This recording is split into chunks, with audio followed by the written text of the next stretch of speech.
5 noches hablando sobre cultura y le habíamos prometido que íbamos a hablar sobre los destacados de la Feria del Libro. Lo tenemos aquí a Tito Dómina, tenemos por supuesto, tenemos dos escritores consagradísimos, a Graciela Ramos también está aquí con nosotros. Tenemos un informe para presentar a ellos y para presentar las actividades de la Feria del Libro y después comenzamos a charlar con ellos. Faltan pocos días para que finalice una nueva edición de la Feria del Libro en Córdoba y esta noche contaremos cómo fueron las experiencias de algunos escritores. En la versión 2019, la feria está distribuida en 3 carpas, 3 domos y espacios culturales ocupados con más de 460 actividades y 200 invitados, entre autores internacionales, nacionales y locales. Hoy en 5 noches nos acompañan Esteban Dómina, quien con su libro La Grieta cuenta la historia de los desencuentros argentinos, tanto en la política como en lo social, y Graciela Ramos, que con la novela La Patria de Enriqueta cuenta cómo abordó una historia de amor ambientada en 1930.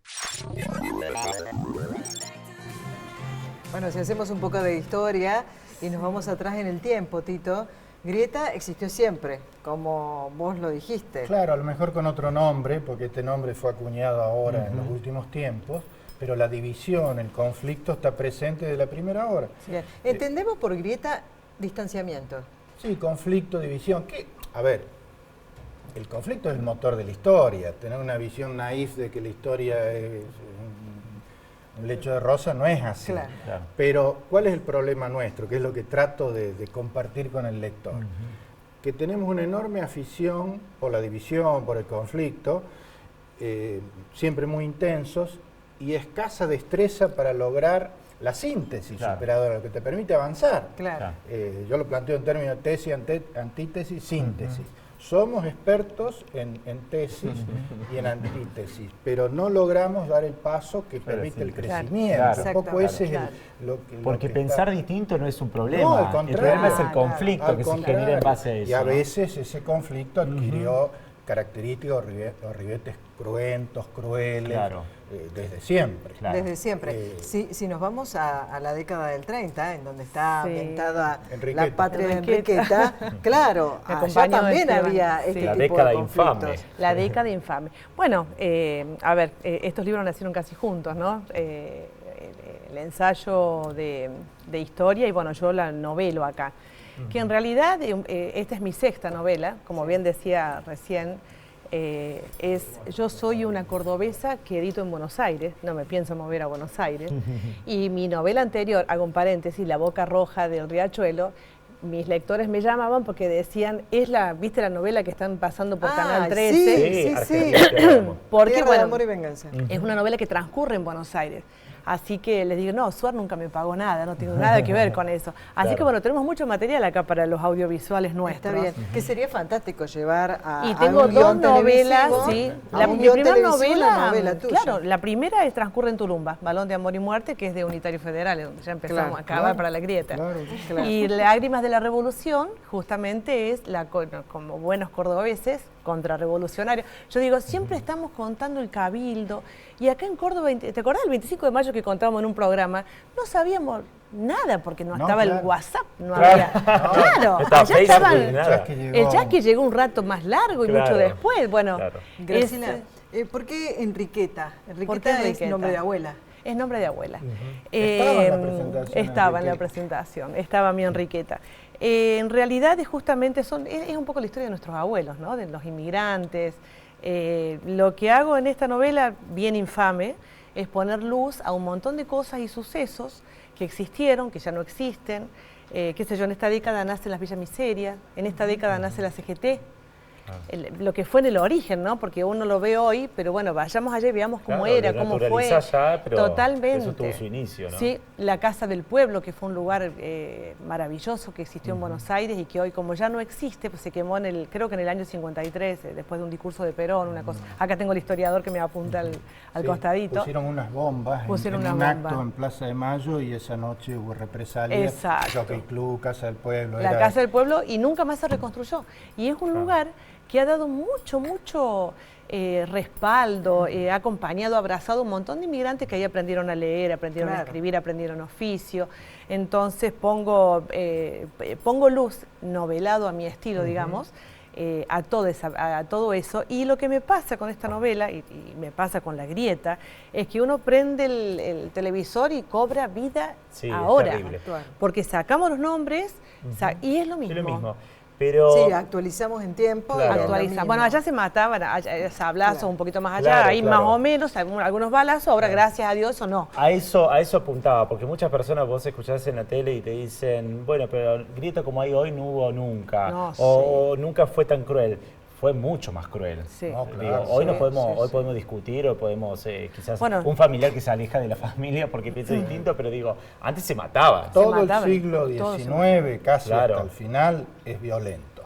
Es violento, primero unitarios y federales, después la Confederación Argentina, Mitre, que disciplinó el país a fuerza de sables, y el siglo XX tenemos algunos picos muy violentos. Muy terribles. Hemos mejorado entonces un poquito, ¿no? Sí, yo creo que desde el 83 para acá, por lo menos, digamos, el Estado de Derecho, la democracia de las instituciones, de la Constitución, básicamente facilita las cosas. Vos lo dijiste muy bien, el debate bienvenido. El tema es que no asuma la característica de intolerancia, sino que se dé en un marco civilizado, de convivencia.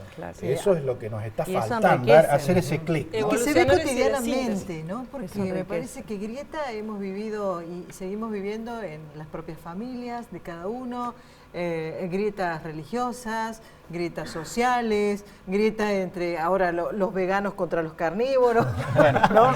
Por ejemplo, cosas como estas que no todo el mundo lo sabe ni tiene por qué saberla. Mi madre me contaba de niño que vivió el 55 y era peronista, y lloraba detrás de la ventana viendo cómo arrastraban los comandos civiles, los bustos de Perón, de Eva Perón, quemaban las unidades básicas. Bueno, en el 30, cuando entra Uriburu, yo lo cuento acá, cuando entra Uriburu. Hipólito Yrigoyen, exactamente, es derrocado, una patota asalta la casa de la calle Brasil de don Hipólito y arroja muebles y pertenencia a la calle, cosas muy jodidas, muy intolerantes. Bueno, eso es lo que recurrentemente se presenta, ni hablar del 76. Ahí el genocidio marcó el pico más alto. Ni hablar. Así que va siendo hora de que, recuperemos el espíritu de unión nacional. Vos sabés que hay poquísimos ejemplos de encuentro. Así como uno retrata con facilidad La Grieta porque es lo que está a la vista, cuando uno busca alguna experiencia o antecedente de encuentro, de acuerdo, de entendimiento, muy poquitos. La llegada de la democracia, Alfonsín, ¿ese puede ser uno? Ese es un momento fundamental, esa primavera del 83 es fundamental. Pareciera ser que ahí tuvimos un punto de encuentro muy fuerte. Producido por la desesperación, ¿no? Claramente, muchas veces lo comentamos con Graciela, Alfonsín es el que mejor representó ese momento, y por algo ganó la elección. El peronismo venía invicto. Entonces nadie pensaba que podía perder el invicto, y sin embargo... Decime que hay otro momento, por Dios, no me quedo Mirá, tenés el abrazo Perón-Balbín, que no es poca cosa, hay que recuperarlo por el valor simbólico que tuvo en ese momento, que destrabó, y después se fue todo al demonio. Estoy hablando años 72, ¿no es cierto? En lugar de volver a recurrir a las mismas malas prácticas del pasado, estos dos líderes que eran enemigos íntimos, Perón lo había metido preso al en su primera presidencia, se dieron un abrazo y destrabaron el acuerdo político para que facilitara la recuperación de la democracia. En el 73 todo se fue al demonio y llegamos así al 76. Hay poquitos, mirá, para no monopolizar, solo dos datos. El 9 de julio, declaración de la independencia, pareciera que fue un hecho fundamental. Bueno, no estaban todas las provincias representadas. La mitad de las provincias de ese momento, porque el mapa era la mitad, no estuvieron. Todo lo que estaba bajo el espacio de Artigas, Santa Fe, Corrientes, Entre Ríos, Misiones, no concurrieron. Y sin embargo se declaró la independencia. La Constitución Nacional, rápidamente, 1853, la pucha, estuvieron todos. No tuvo la provincia de Buenos Aires, que era medio país y tenía el puerto, o sea, la caja. Por lo tanto, los hechos más fuertes no tuvieron unanimidad. y ni hablar de los golpes de Estado en el siglo XX. Claro, y una historia que se repite, ¿no? Y parece cíclica. Sí, cíclica. Bueno, otra de las cosas que yo cuento acá, justamente me hicieron una nota y ponen de titular que me dijeron cualquier cosa. Viste que se saca de la nota, se saca el título. Sí. No está sacado de contexto, pues yo lo dije, o sea, me hago cargo. Es algo que pienso. Las personas somos conejitos de indias de los políticos. Me dijeron de todo menos linda. Una de las cosas que yo cuento acá es cómo por ejemplo, los escritores festejamos el Día del Escritor, el Día del Natalicio de Lugones. De Lugones. Yo le pongo la linterna arriba a Lugones y muestro cómo nos vamos, no quiero decir ninguna mala palabra, me van a decir de todo, pero cómo vamos cambiando la emocionalidad de la política. Eso es. Por ejemplo, Lugones, hijo, estaba a cargo de un orfanato, se violó a los niños, lo condenaron, fue el papá, Lugones, el escritor, le pidió a Irigoyen, yo digo, nosotros el día de mañana viejito, viste, escritor, te pido un favor, le pidió a Irigoyen que lo perdone, Irigoyen lo perdonó. 5 minutos después estaban los dos del otro lado, acompañando a Uriburu a... Inventó la picana. Y después Uriburu lo pone como jefe de la Penitenciaría Nacional y es el creador de la picana eléctrica. Esa es nuestra historia, caballeros. Wow. Bueno, pero discúlpenme, recién lo decíamos... ustedes son grandes proveedores de grandes historias que sería maravilloso trasladarla a material audiovisual, a documentales, a películas. ¿Cómo le da la bienvenida al pollo? Vamos. Pero verdad. Voy a esto. ¿Verdad? ¿Por qué nosotros, esta es la gran diferencia que nosotros hacemos entre consumidores solamente o productores de lo que nosotros consumimos? Porque sigue habiendo un sector en la Argentina que sigue pensando que está bárbaro ir a ver El Hombre Araña versión 78.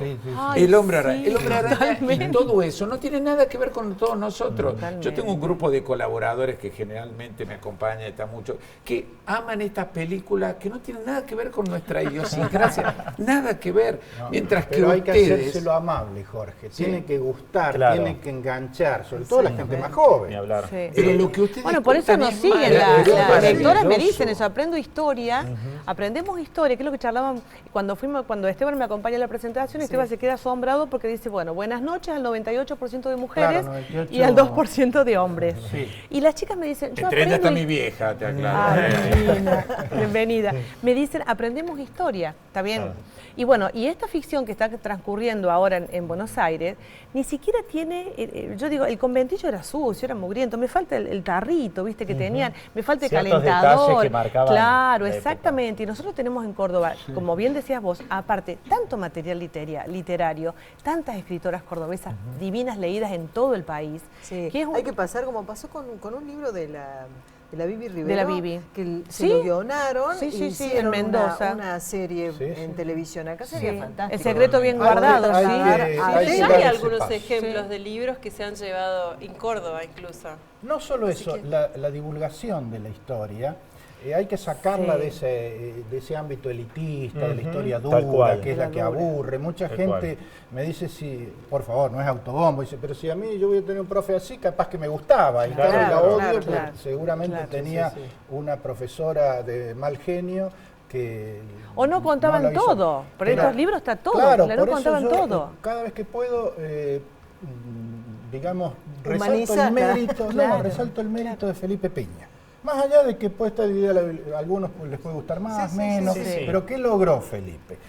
Lo que hacen ellos con la noche en los museos, con la noche en los teatros, acercar. Exactamente, la puso en mano de todos. Y ahí viene lo que decía Jorge, para acercar la historia a la gente hay que usar todo lo que está a mano, todas las herramientas. Y eso, ese es el clic dejar el bronce, ¿no? De la historia. Te decía lo de Piña, porque él, te acordás con Pergolini. Hermoso lo hicieron. Claro, algo habrán hecho y enganchó a un segmento que eran los jóvenes que nada. Bueno, por el filósofo Darío, voy a decir Z, pueden todas las consonantes. Stan Ryder, que también hizo una gira fantástica. Bueno, acercando a la gente.